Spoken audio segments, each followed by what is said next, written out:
kważi inkredibbli.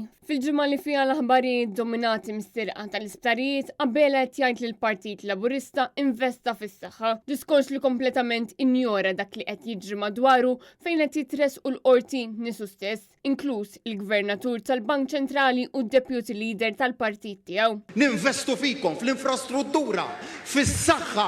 Robert Abela qal li l-establishment qed joħloq l-inkwiet u jtella n-nies il-qorti hekk kif inkredibilment kompla jxerred fake news dwar kif seħħew l-affarijiet. Iżda l-fatti huma ċari. Joseph Muscat kien jaf bil-ħadma minn qabel firma d-deal tal-isptarijiet. Kienu jafu wkoll bil-frodi l-ex deputat Prim Ministru Chris Fearn u stess.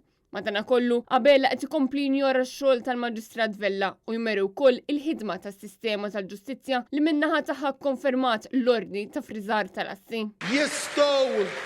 Jistgħu mhux joħolqu inkwiet tal-establishment, jistgħu mhux itellaw il-sħabi tal-kabinettu lili fil-qorti. Intant Robert Abela kompla bir-retorika dwar l-importanza li n-nies jivvutaw lilu, hekk kif tax jifhem li min ma jivvutax għall-elezzjonijiet tal-Parlament Ewropew u tal-Kunsilli ikun qed jivvota kontrih. Dan waqt li kompla jbeżża bil-babaw tal-establishment li ħoloqu stess, waqt li temm id-diskors tiegħu jgħid li għandu bżonn l-għajnuna. Issa għandi bżonn l-għajnuna ta'kom! Waqt din l-attività tkellem ukoll il-kandidat tal-elezzjonijiet tal-Parlament Ewropew Jesmond Marshall li għamel diskors kalm u seren sakemm indirizza lill-istazzjon Net Television fejn hemmhekk għażel li jbiddel it-ton tiegħu u jinfex jgħid li hu soċjalist. Min-naħa l-oħra l-kandidat tal-elezzjonijiet tal-Parlament Ewropew Daniel Attard tkellem dwar kif għall-Partit Laburista Malta hija l-ewwel u qabel kollox. Dan meta tal-Labor kif jiġru l-akkużi fil-qorti kienu konfoffa mal-barranin